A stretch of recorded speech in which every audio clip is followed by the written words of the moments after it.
لە 33 ساڵەی ڕاگەاندنی ڕێکخراوی خوشکانی ئیسلامیدا مەراسیمێکی جیاواز و چەند چاڵاکیەک ئەنجام دران.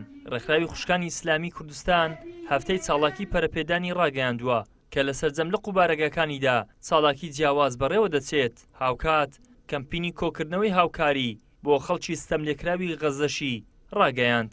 هەفتەی ڕۆشنبیر و پەرەپێدانمان ڕاگەیاندووە. ئێمە لەو هەفتەیەدا لە سەرجەم شار و شارۆچکەکانی خۆمان چالاکی تایبەتمانە بێت بۆ یەکێک لە چالاکی تایبەتەکانمان لە لقەکان و سنتەرەکانی ڕێکخراوی خوشکانی ئیسلامی کوردستان کۆکردنەوەی هاوکاریە بۆ لێقوماوانی غەزە بە ژنان و منداڵانەوە کە ئەلحەمدولیلا پێشوازێکی گەرمی لێکراوە و ئێمە لەم ساڵیادەدا جەخت دەکەینەوە لەوەی کە ئافرەتانی ئێمە پێویستە لە ڕووی پەروەردەییەوە زیاتر پەروەردە بکرێن بە تایبەت ئێستا لێشاوێکی زۆر بە دژە ئاڕاستەی بە هەباڵەکانی کۆمەڵگەی کوردەواری و ئاینی پیرۆزی ئیسلام کاری لەسەرەکرێ.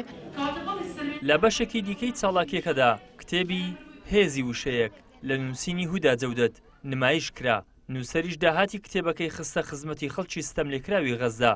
هاوڵاتیان و بەشدارانی چاڵاکیەکەش ڕۆڵ و پێگەی ڕێکخراوی خوشکانی ئیسلامی لە هۆشیارکردنەوەی ئافرەتان لە کۆمەڵگەدا بەرز دەنرخێنن. هەروخوای گەورە دەفەرمێوی کە ژیانی کەسێک ڕزگار بکات وەکوە ژیانی هەموو خەڵک ڕزگار کرد.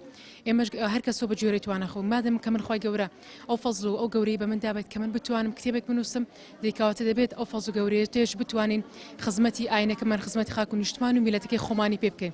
بەڵام ئەمڕۆ لە چاڵێکی زۆر جیاواسی لە ساڵیاتی ڕێکخراوی خوشکان کە ئەمڕۆ 33 هەمنی ساڵیادیتی بڕیارمان دەکا داهاتی ئەم کتێبە بەشێکی لە بۆ نەخۆشخانەی نانەکەلی بێت وەکو هەمیشە و بەشەکەی تریشکە لە بۆ من دەمێنێتەوە ئەو بەشێکە لە بۆ منە پێشکەش بە غەزەما کرد. ئێمە هەموو دەبینی کە ئەوان لە دەردەسەرێک دەژین بۆی کە بتوانین بە چەند دینارێکیش بێ بتوانین هاوکاری ئەو کەسانە بکەین. پیرۆزبای ڕێکخراوی خوشکان شەکەم چەنای چەند ساڵە ئیشی باشەکەن و هەوڵ دەدەن شان بەشانی پیاوان لە ڕووی پەروەردە لە ڕووی ماڵ لە ڕووی خزمەتەوە خزمەتیان کردووە. منش لێرە تەڵەبەی مەدرسەی عومەرم ئەو ساڵ مەرحەلە پێنجم تەواو کرا دەبێ ئێمە خۆمان بەبیر بێتەوە یارمەتیوان بدەین کە ئیمڕۆ هەمانە زۆر پێویستە بە هەموو لایەک یارمەتی ئەوان بدەین. پێم خۆش هەموو کەس بەشداری بکا و کۆمەکی ئەوان بکا بۆ غەزە. 32 ساڵ بەر لە ئێستا و بە مەبەستی پەروەردە و هۆشیاری خێرزانەکان بە تایبەت ژنان و کچان ڕێکخراوی خوشکانی ئیسلامی ڕاگەیەندرا.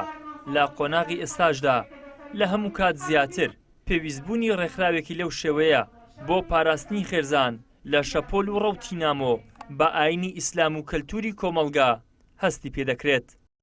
ئیدریس محەممەد کەناڵی ئاسمانی پەیام هەولێر.